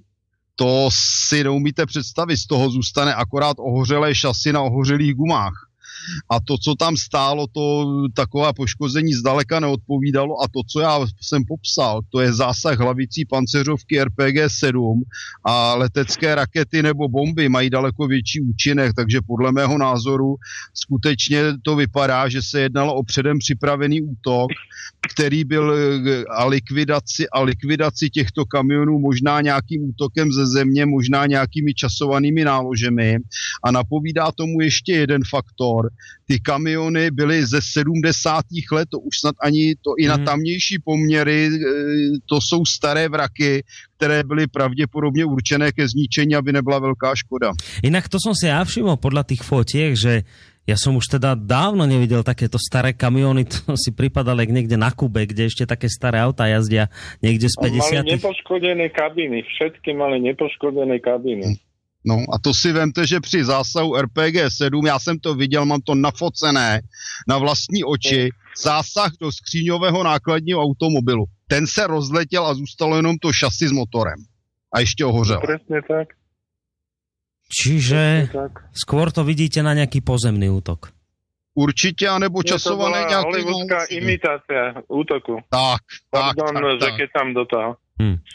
Dobre, ďalší mail sa nám tu množia, to ma samozrejme teší od Petríka alebo Petra. Pokud má pán Koller pravdu s tými globalistami a že sú války rozpoutávaný západem kvôli koristi a zisku a ne z ušlechtilých dôvodov, co bychom měli udělat, aby toto přestalo? Co na ty globalisti platí? Já bych řekl, že začat bychom měli všichni doma tím, že nebudeme volit politiky, kteří podporují globalistickou politiku ve světě. My to řešíme v těchto dnech, uvidíme, jak to dopadne. Obávám se, že lidé se probouzejí pomalu a myslí si, že se nic nezmění, ale uvědomme si, že když budeme všichni volit vlastenecké politické strany, které se budou opírat o základní principy evropské, ale i světové, řekněme, civilizace, což je vlast, národ a rodina, což jsou další faktory jako čest, úcta k práci, úcta k vědění, vzdělanost a tak dále, tak se dostaneme úplně někam jinam a nestaneme se otroky nějakých cizáků z druhé strany oceánu. Otázka na vás obidvoch od Andrea, ktorý priznáva teda, že si naše rádio našiel len nedávno a preto možno už v minulosti bola táto otázka zodpovedaná, ale on tomu nerozumie, prečo vlastne by sa Spojené štáty spolu so svojimi spojencami, teda Saudskou Arábiou, Katarom alebo Tureckom, ktoré sa často spomínajú, prečo by sa snažili, aký by mali záujem na tom, aby zosadili Bašara Asada? Čo by tým získali, pýta sa. Však to pán kolega řekl jasne, tady ide především o ropu. No, ropu, ale plynovod hlavne, no. Plynovod do Európy z Kataru. Cez územie Sýrie. Tým by sa v podstate odstavilo Rusko. Čiže Rusko pôvodne sa počas studenej vojny nad Ruskom zvíťazilo tlačením ceny ropy dolu. To sa deje teraz. Spojené štáty ako sa snažia odstaviť Rusko od možnosti predaja jednak tlačia ceny Európy znova dolo. To robia cez finančné trhy, už úplne takým iným moderným spôsobom. Ale Rusko má obrovský kapitál ako v sieti plynovodov a toto sa pokúšajú Spojené štáty nejakým spôsobom odstaviť a znemožniť Rusku exportovať plyn. Mimo iné je to súvisí to aj s tým, že Spojené štáty v podstate majú takú celkom vtipnú a správnu doktrínu ako z hľadiska obchodného, že chcú predávať tekutý zemný plyn, ktorý sa oveľa ľahšie predáva z hľadiska burzového, hej, lebo vlastne keď ide tanker s skvapalneným plynom z Ameriky do Európy a cena sa zmení, tak tanker sa môže v polke cesty rozhodnúť, v jakej destinácii ten plyn predá, hej, ale to už zabiehame do takých ekonomických vecí, ale v podstate je to o peniazoch. Ano, peníze až na prvním míste. Tak. No a to je potom to strašné a mňa to naozaj, ja toto ťažko nesiem. Ja sa priznávam, ja to ťažko nesiem. Boris, dýchajte zhlboka. Keď na jednej strane vidím tie obete a hlavne keď tam sú deti a tieto veci a teraz ako naši hovoria západní politici, že s tým treba skončiť s tým bombardovaním, veď to je neskutočné, koľko civilistov tam zomiera, to je strašné. Ale na druhej strane, na ich strane nevidím absolútne žiaden záujem na tom, aby to naozaj skončilo. Že presne ako hovoríte, že peniaze sú na plnom mieste. My sa síce budeme tváriť ako obrovskí humanisti, my budeme na jednej strane kritizovať Asada a Rusko za to, že ich bombardujú. Oni nerobia nič iné, len bombardujú tých, o ktorých hovorili, že ich bombardovať budú. Inými slovami, keby v tom Alepe neboli radikálni teroristi, ale len tá tzv. Umiernená opozícia, tak nebudú bombardovať. Ale západný svet, ktorý stojí na strane umiernených povstalcov, nerobí nič preto, aby tí radikáli stade zmizli. Ale bude ale kde bol západný svet, keď zabíjali ako islamský štát civilistov? Však najviac civilistov ako v tom regióne zabili islamský štát. Najsadistickejšie vraždy ako sýrskych vojakov a tak ďalej, masové vraždy a vojenské zločiny, to je islamský štát. Ale prečo sa tam nikto nerozčuloval? Prečo celý západ je ticho? A teraz, keď Rusi ako to oslobodzujú, tak odrazu sú Rusi zlí. No, hľadáte spravodlivosť nie je, život nie je spravodlivý. Západ nakupoval tu kradenou ropu, když se řezali hlavy. No. Však ja som to spomínal. Áno, to je tragédia.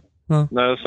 Západ zarábal na kradnutej rope. A dokonca sa objavili tvrdenia, že aj na tých predávaných artefaktoch historických, že teda ten islamský štát, že to bolo len také proforma, že to rozbil pred kamerami nejaké makety, ale že tie originály išli do zbierok a múzeí v západe, v západnom svete, čiže ešte aj z toho inkasovali aj peniaze.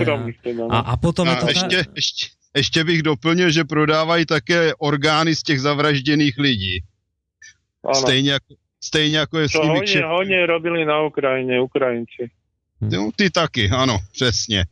Tam to je obrovský biznis. Ako. No a potom tu počúvame plakanie našich spojencov a našich elít a o tom, aké je to strašné, čo sa deje v tej Sýrii. No, ďalšia otázka, teraz nemám mailovú, tak tá moja je už takto pomaličky ku koncu, za posledných 20 minút máme do konca. Americké voľby sa nám blížia. Môžu v tomto smere niečo veľmi významné americké voľby prezidentské zmeniť?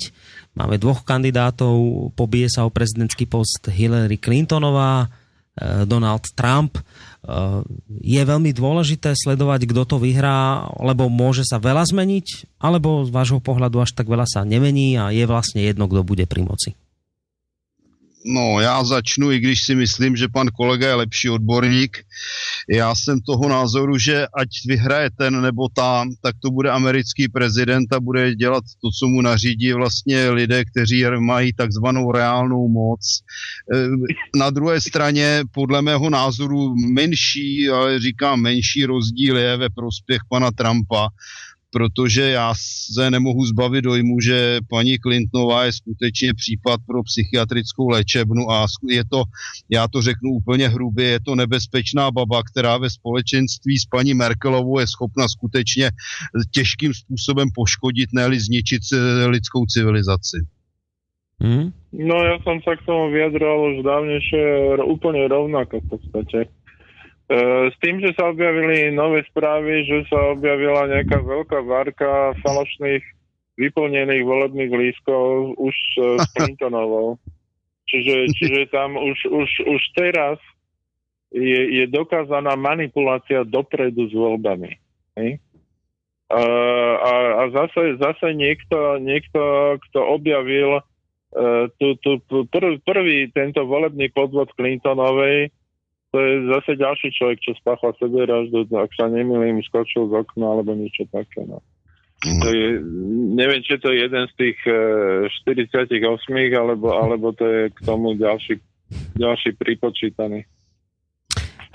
Ďalšia otázka od Jána, ktorý sa ešte vracia k tej generalite Spojených štátov. Ja som to spomínal v tom svojom úvode, že sa vyjadrili generáli, to bolo asi tak, neviem, či včera, či predvčerom, ktorí mali nejaké spoločné stretnutie a z toho vzýšli také dosť tvrdé slova na adresu Ruska a Číny, že teda v zmysle, že toto sú dve krajiny, s ktorými bude treba viesť vojnu a že nie je otázka, že či áno alebo nie, jediná otázka je, že kedy.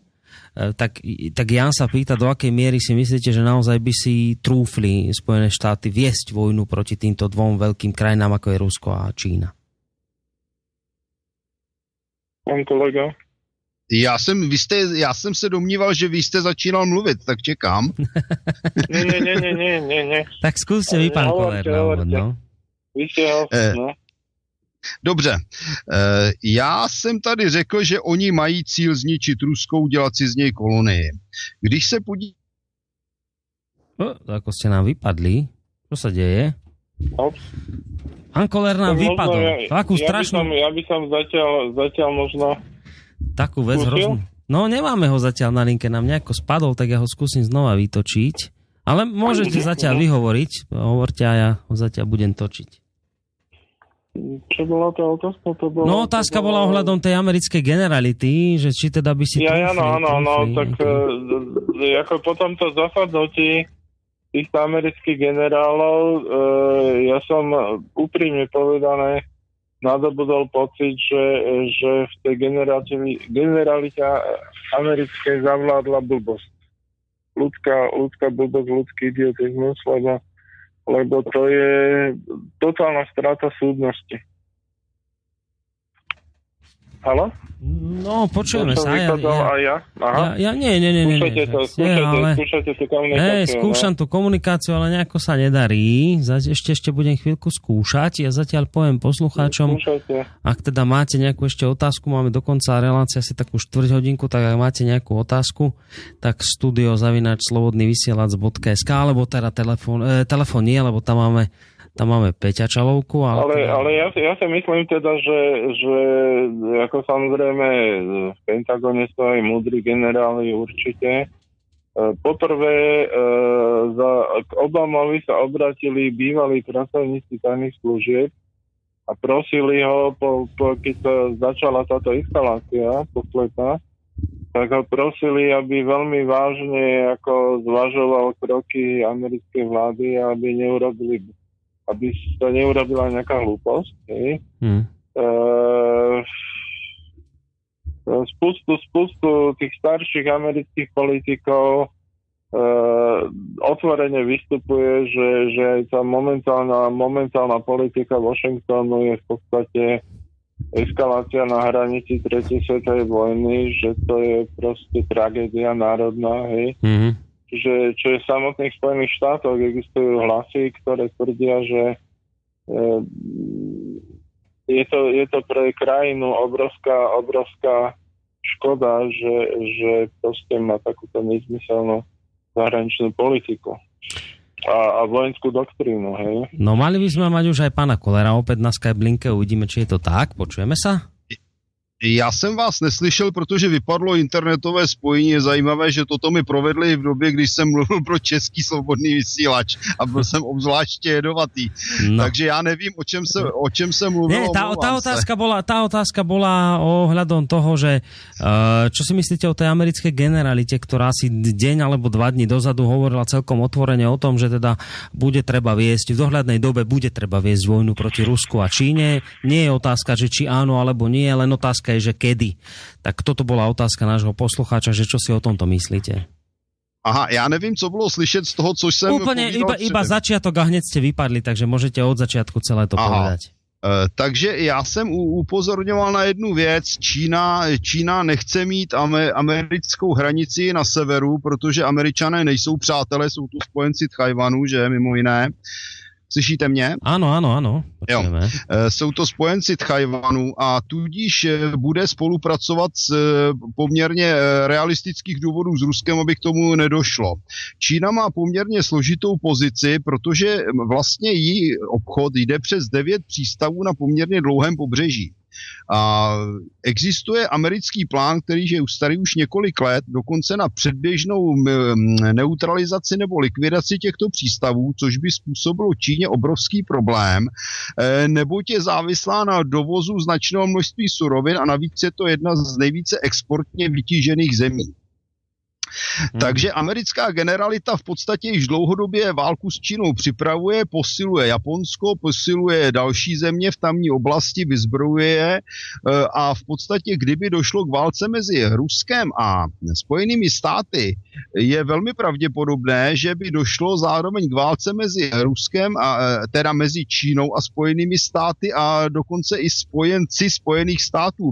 Nakonec by byl výsledný efekt takový, že v evropské části světa by bojovalo NATO a na druhé straně by bojovaly různé země státu ASEAN a podobně. To znamená, že by to byla skutečně třetí světová válka a podle mého názoru na ní Američané velmi dlouho pracují a připravují a budou se snažit především teda zlikvidovat Rusko.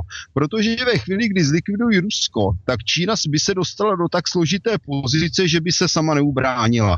Je to dáno tím, že pokud by byla ohrožena ze severu, mimochodem Američané se snažili získat silné pozice i v Mongolsku a zároveň se podařilo Američanům zlikvidovat těch 9 přístavů na čínském pobřeží, tak by se Čína dostala do opravdu složité surovinové i ekonomické situace. No, my sme už sa bavili tu o tom, prečo by Spojené štáty aj so svojimi spojencami potrebovali vyvolať vojnu v Sýrii. Hovorili ste o tých potrubiach plynových z Kataru cez územie Sýrie do Európy. Ale otázka tu je aj od poslucháča, že prečo by Amerika potrebovala vojnu s Ruskom? Čo by tým získala? Protože potřebuje ruské suroviny a potřebuje ruský trh a potřebuje ruské otroky, protože Spojené státy vlastně se udržují vzhledem k své zoufalé ekonomické situaci jenom stálou expanzí. Do podobné situace se již v posledních dekádách dostala Evropská unie. Takže pokud se Američanům nepodaří expandovat, nezíská zdroj levných surovin a levné pracovní síly, tak už vlastně se dostali na hranici svých možností. Když se podívejme, oni prosazují vlastně mezi transatlantickou smlouvu TTIP, to je koloniální smlouva, která skutečně by udělala z Evropské unie kolonii podřízenou americkým zájmům, a to z více hledisek. A pokud to nepůjde a vzhledem k tomu, že jak Evropská unie, tak Spojené státy se potácí v chronické hospodářské krizi, no tak je situace taková, že oni vlastně už mnoho možností nemají, než ten prostor pro další expanzi získat silou. Peťo? No, je tam ale ešte jeden aspekt, ktorý by sme nemali zabúdať. To nie je akože proti, ale je to ako také doplnenie, že v podstate sa blíži ako ďalšia vlna vedecko-technickej revolúcie, ktorá prinesie robotizáciu výroby a tam sa svet zmení absolútne radikálne na niečo úplne iné. Úplne. Hej, tam sa zmenia pomery počtu zamestnancov, proste bude sa musieť vyriešiť celý rad problémov, ako sa budú financovať ľudia, ktorí nebudú mať roboty, pretože než sa to spoločnosť utrasie a adaptuje na tie robotické továrne, to bude podobný sociálny kolaps, ako keď začala priemyselná revolúcia v Anglicku a spočiatku ľudia ničili stroje, lebo sa s tým nevedeli vysporiadať. A tí kapitalisti to nevedeli poriešiť, hej? Čiže je tam ešte tento aspekt, teda, hej. A toto čaká Čínu a Rusko a všetkých, ale súhlasím absolútne s vami, že vlastne Spojené štáty už od cárskeho Ruska, keď sa stala transsibírska magistrála, už vtedy ešte, keď bol socializmus, Sovietský zväz, tak sa pokúšali získať možnosť zúčastniť sa výstavby tej transsibírskej magistrály v tým, že prosili na kolenách ruskú vládu, aby im dali 70 kilometrové územie, že oni si tam nejakú dobu 50 rokov budú ťažiť všetko, čo tam nájdu. Lebo Sibír to je panenská príroda z hľadiska nerasta, tam je všetko. Je to obrovské územie, sú tam biomasa, je tam proste čokoľvek si predstavíte, ale najväčší potenciál je tam aj v ľuďoch a vlastne know-how. No. A tady je právě, vy jste narazil na vlastně ten nejzákladnější problém a největší ohrožení lidské civilizace. Je to její přemnožení. A není jednodušší systém, než se přemnoží, jak se lidí, kteří jsou přemnožení, zbavit, než je nechat se mezi sebou vymlátit ve válce. Nejlépe mezi... A hurá potom celý ten ruský prostor, který bude vyprázdněn, než se vyzáří ta radioaktivita, ono už, jak víme, vidíme z Hirošimy po pár desítkách let, to je možné, tak celý ten prostor obsadit a získat ho pro tu přeživší část ovládanou těmi globalisty. No ale už tam dokonca existuje náhradné Švajčiarsko. To ešte Rusko ani nebolo porazené a tá oblasť okolo Altaja, tá globálna elita tu proste si už skupuje a rozdeľuje ako najideálnejšia krajina, alebo teda prírodné podmienky pre tých ako najbohatších ľudí sveta, aby tam žili namiesto Európy. Hej? No ja som Je to naprosto logické, jestli dovolíte, to je naprosto logické, protože Evropa a Spojené státy budou zničené válkou, ale za Uralská oblast Ruska zasažená téměř nebude. Vďaka tej svojej rozlohe veľkosti. A ja tento záver, tú polhodinku teda venujem poslucháčským otázkam a teda už aj s nimi to doklepneme, túto záverečnú polhodinku. Máme tu ešte asi také dve, ktoré stihneme. Prvá z nich od Mareka. Dobrý večer, rád by som sa spýtal, či USA skúsia S-300 v Sýrii. On to asi myslí v zmysle, že či to risknú, že... Či vyskúšajú, či funguje. Hej, čo si o tom myslíte? No. No, ako Spojené štáty, ja sa omluvám teda, že som, Kľudne, už dokončite. Hej. Spojené štáty ako nevyhrali ani jednu poriadnu vojnu. Tak. A v podstate tie vojenské operácie, čo robili, to boli trestné operácie, ale oni sú akože slabí vojaci. No, posledný štvorhviezdičkový generál bola v podstate lesbička, čo sa pamätám, hej. Takže to niečo hovorí o úrovni tej americkej armády. A dnešný prejav ako prezident Obama prehovára k armáde, teda, že naslúchajte hlasok lesbičiek, lebo to je tiež pluralita názorov a diversifikácia. Tak to hovorí o niečom, že kde asi sa tá armáda nachádza. Hej. No, faktem je, že americká armáda je v hlubokém rozvratu. Já jsem ji zažil, když jsem byl na misi v Iráku a musím říct, že na mě udělala asi stejný dojem jako sovětská armáda v době Brežněva, když se rozkládala.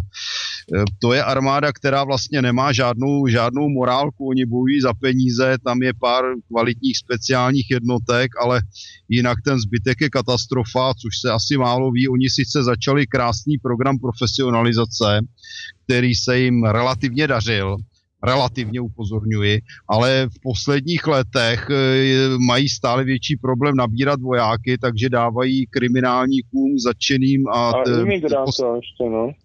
Tak a kriminálníkům dávají na výběr před soudem, jestli půjdou do kriminálu, anebo jestli půjdou bojovat za vlast v uniformě US Army. Takže samozřejmě to jsou vojáci velmi nespolehliví, nepřekypují žádnou inteligenci a jejich morálka tomu odpovídá, takže americká armáda skutečně na tom není dobře, kromě některých složek a jsem toho názoru, že co se týče morální úrovně, tak je daleko za Ruskou. Dobre, tak skúsim to uzavrieť mojou otázkou a to bude naozaj už posledná otázka tejto relácie. Máme tu teraz teda tú vypätú situáciu v Sýrii, tá eskaluje zo dňa na deň, vždy nejaká nová informácia. tá jedna z tých informácií, ktorú som prečítal hneď v úvode tejto relácie, je tá, že Rusko povedalo, že ako náhle vy, Američania, začnete bombardovať sýrskych vojakov, je to útok na nás, na Rusov, odpovieme vojensky. Tá moja otázka spočíva v tom, že máme sa my, takí ľudia ako ja a mne podobní, obávať toho, čo sa deje, alebo by ste ma skôr v tejto chvíli upokojili? A je to v zmysle, že toto sú také silné vyjadrenia aj na jednej, aj na druhej strane, ale viac menej nikto z nich si ako netrúfne ísť do nejakej priamej vojenskej konfrontácie. No, já jsem toho názoru, že čert nikdy nespí a my nikdy nevíme, co ještě kdo provede, a zvláště teda, kdyby se stala prezidentkou paní Clintonová, která už se spolupracuje s globalisty a takzvaným vojensko-průmyslovým komplexem, tak se můžeme dočkat rozhodnutí, které sice nebude mít logiku, nebude mít perspektivu, ale přesto může plnou vahou dopadnout i na nás. Peťo? Ja som optimista. Ja si myslím, že je to v oblasti silných rečí. Tie reči môžu eskalovať a ak budú tie reči eskalovať navzájom, tak by sa mohlo stať, že sa prekročí hranica a že naozaj niekto stlačí spúšť, ale zatiaľ si myslím, že Američania sú v hysterii, pretože by chceli niečo urobiť, ale boja sa. Tak. S tím souhlasím. A dobre, s týmto konštatovaním teda môžeme aj túto dnešnú reláciu uzavrieť. Ja v tejto chvíli veľmi pekne ďakujem dvom pánom, najskôr pánovi, ktorý je tu doslova host, pretože ešte aj zo zahraničia, už v dnešných dobách zo zahraničia, teda Martin Koller, vojenský analytik. Ďakujeme vám veľmi pekne, že ste si opäť našli čas a priestor teda vyjadriť myšlienky u nás v našom rádiu, takže ďakujem veľmi pekne, majte sa do počutia. A bylo to pro mne velkou ctí a zároveň to bylo velmi poučné a jsem potěšen, že jsem mohl konzultovat s takovým odborníkem, jaký je pán kolega. Takže majte sa pekne do počutia. Ja teda musím to povedať vzájomne, že ako naozaj klobúk dole. No vidíte, tak ste sa obaja ste sa vzájomne potešili, takže to znamená, že možno, že môžeme v dohľadnej dobe opäť takúto zostavu dať dokopy. Vidieť aj zo strany poslucháčov, že ich to zaujímalo, bavilo, pýtali sa a to je tiež vďaka smerom k poslucháčom. Takže vám všetkým ďakujem, majte sa pekne do počutia. To bol teda Martin Koller, vojenský analytik z Českej republiky a spolu s ním aj Peter Čalovka, analytik špecializujúci sa na Rusko. A spolu s týmito dvoma pánmi sa v tejto chvíli s vami lúči aj Boris Koroni, ale už v rýchlosti poviem, že o pol hodinku sa začne relácia s Peťom Vankom a s pánom Vítkovičom na ekonomické témy a pokiaľ mám dobré informácie, tak budú riešiť otázku Deutsche Bank, veľmi dôležitá téma, takže opäť máte sa na čo tešiť. Do počutia a pekný zvyšok víkendu. Majte sa pekne. Táto relácia vznikla za podpory dobrovoľných príspevkov našich poslucháčov. I ty sa k nim môžeš pridať. Viac informácií nájdeš na www.slobodnyvysielac.sk. Ďakujeme.